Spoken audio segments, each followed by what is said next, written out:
Me chamo Thomas Kevin Salles Flores, sou aluno de doutorado da Universidade Federal do Rio Grande do Norte e, junto com o Mocinaldo, Mariano e sob supervisão do professor Dr. Ivanovic, venho apresentar o nosso trabalho, que é a integração de Timing Bell em veículos flex, uma busca, uma nova perspectiva para a eficiência energética e controle de poluentes.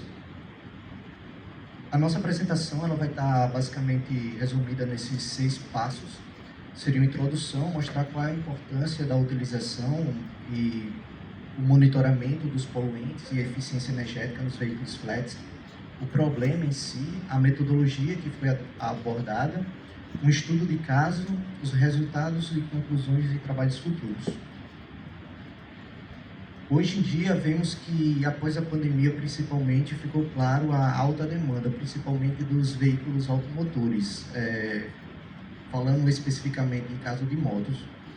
Neste caso, no ano de 2024, houve um aumento de 3,7% na quantidade de veículos, chegando ao total de 121 milhões de veículos na nossa nação, ou seja, pouco mais de 50% de veículos para cada pessoa, Cada 2 pessoas, um veículo. Isso há um grande impacto. A ONU, a União Europeia, ela estima que cerca de 71% das emissões de gases poluentes é proveniente de veículos. Isto mostra que há um grande problema, principalmente nos grandes centros urbanos. Quando falamos de problemas, não estamos falando apenas de problema ambiental, mas também de problemas de ruído, de qualidade de vida, tempo em trânsito.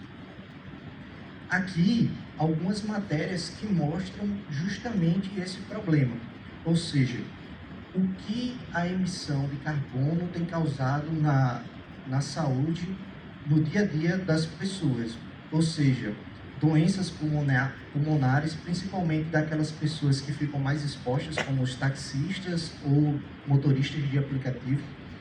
Então, isso acaba gerando um grande custo, não só de saúde, mas também um grande custo para o Estado no final das contas, porque essas pessoas precisam ser atendidas.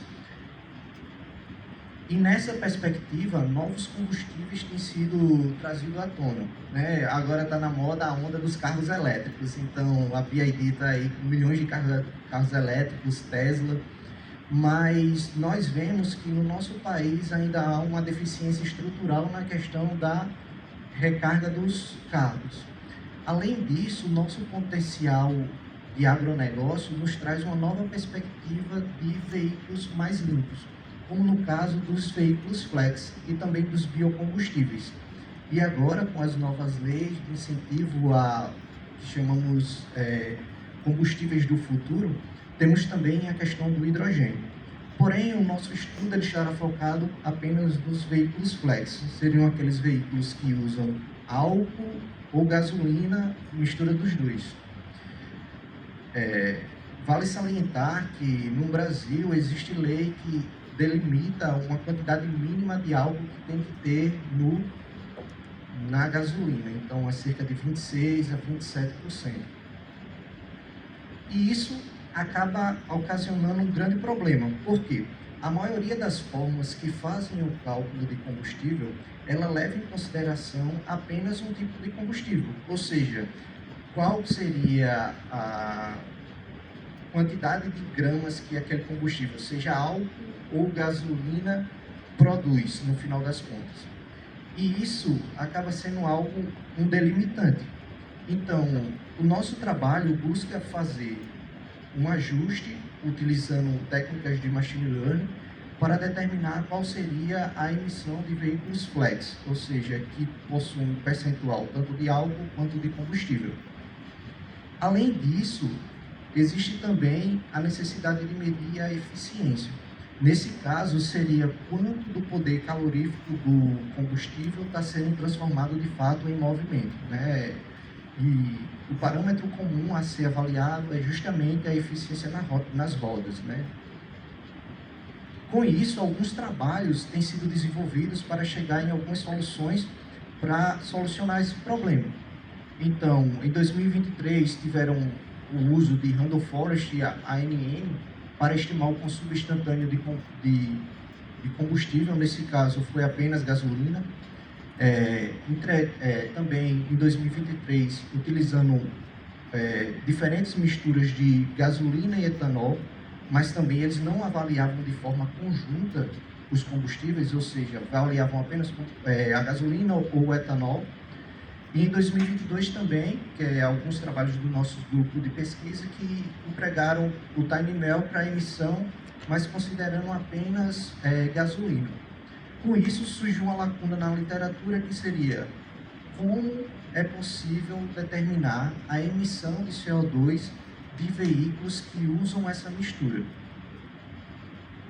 Para isso, a proposta que nós abordamos seria utilizar um sistema de diagnóstico veicular, que são os OBDs, para coletando os dados através da rede CAN de um carro e utilizando técnicas de machine learning embarcada, determinar qual seria a eficiência nas rodas do CO2 emitido. Como falado na apresentação anterior, trata-se não um problema de otimização, mas a criação de um novo parâmetro que eu consigo. Se eu estou medindo eficiência na roda por CO2, eu tendo a aumentar a eficiência, diminuir o CO2, então eu consigo ter um parâmetro o qual eu diga quão eficiente, não só em transformar combustível em movimento, mas também diminuir a emissão. Então eu consigo dizer, esse carro é eficiente em andar e em não poluir ao mesmo tempo. Para isso foi empregada a seguinte metodologia. Então, os dados foram coletados a partir do veículo. Os dados, utilizamos um dispositivo OBD2 que se conecta à nossa plataforma, que envia esses dados para uma plataforma que foi desenvolvida pelo nosso grupo de pesquisa, que fica na nuvem. Esses dados são extraídos através de um CSV. Após isso, é feita a limpeza e o tratamento desses dados, ou seja, removendo valores espúrios ou faltantes. Em seguida, é feita uma engenharia de características. Essa engenharia de características significa quais parâmetros coletados na rede CAN poderiam ser utilizados para medir a eficiência nas rodas e a emissão de CO2. Nesse caso, foi medido eficiência a eficiência foi medida pela potência nas rodas, que é um parâmetro obtido pelo PID da rede CAN do próprio veículo, dividido pela energia total do combustível. Essa energia total é uma função que eu levo em consideração a porcentagem de cada tipo de combustível dentro do meu tanque de armazenamento. Ou seja, seriam A vezes etanol mais B vezes gasolina. E esse A e B, eles são parâmetros que podem ser coletados através da nossa rede CAN, que existe um PID, o PID é um parâmetro da rede CAN que ele diz quais valores dentro da rede, por exemplo, velocidade, rotação, posição do acelerador. Então, esses parâmetros é obtido através do próprio carro. E com isso, eu consigo também calcular qual é a emissão total fazendo o mesmo processo. A vezes a emissão do etanol, mais B vezes a emissão da minha gasolina. Após isso, é feita a seleção das variáveis do processo. Ou seja, como muitos carros não possuem esses PIDs específicos que eu consigo coletar essa informação, é necessário selecionar PIDs que sejam correlatos a este, para que esse modelo seja de maneira universal instalados em outros veículos que não possuem essas características de porcentagem. Daí vem a questão da projetar de fato a arquitetura do modelo, treinar e posteriormente fazer a conversão. Uma vez esse modelo convertido, ele é embarcado no meu dispositivo microcontrolado. No nosso caso, o OBD ele utiliza um microcontrolador do tipo ESP32. O estudo de caso ele se desenvolveu da seguinte forma: foram coletados 19 dias de abastecimento Ou seja, nosso orientador, ele coletou 19 dias utilizando o etanol, depois ele parou de abastecer de etanol e começou a coletar 19 dias só abastecendo com gasolina. Esse dado foi transmitido, né, utilizando o Bluetooth e em seguida enviado para um servidor. Daí saem 88 sensores, desses 88, 27 poderiam ser utilizados, porque dentre esses 88 sensores poderiam ter posição do GPS, no caso, o giroscópio do carro, o giroscópio do celular. Então, tinha muitos parâmetros que não serviriam para justamente fazer essa estimativa do consumo, da eficiência e da emissão de CO2. Por fim, ficando apenas 6 sensores, utilizando uma matriz de correlação, né, para poder saber qual desses sensores que são nativos do OBD e também estão na maior parte dos veículos, podem ser utilizados justamente para calcular a eficiência por CO2 emitido. Foram utilizados 3 algoritmos, um Decision Tree, né, a árvore de decisão, um MLP e uma Random Forest. Aqui está algumas características do hardware utilizado, né, é um dispositivo baseado em ESP32. Os resultados. Primeiro foi avaliado os 3 resultados das três modelos utilizados. Primeiramente, foi feito apenas o processo de treinamento off-board, né, direto no meu VS Code, no computador. Então, foi visto que a Decision Tree apresentou o melhor desempenho, né, diferente da MLP e da Random Forest. Outra coisa também que deve ser levada em consideração é o tempo de inferência, a energia que foi utilizada para poder fazer. Claro que essa energia aqui, isso é a energia do computador em si. E o tamanho do arquivo final. Isso é um grande problema quando se trata de TinyML, porque, diferente de outros dispositivos que você tem meio que uma capacidade limitada, né, você pode contratar quanto de memória quiser, ali você tem míseros 16 megabytes de memória, então você tem que estar bem atento a esse tipo de problema. Em seguida, foi feita uma avaliação dos modelos, tempo de inferência, tempo de compilação, porque o tempo de compilação é importante. Se pensamos em algo em larga escala, precisamos, por exemplo, distribuir para 1000 veículos. Então, precisamos compilar 1000 vezes. Se tiver o tempo de compilação muito extenso, isso acaba afetando a minha escalabilidade do projeto em si. Além da energia, por se tratar de um dispositivo que vai estar conectado a uma bateria.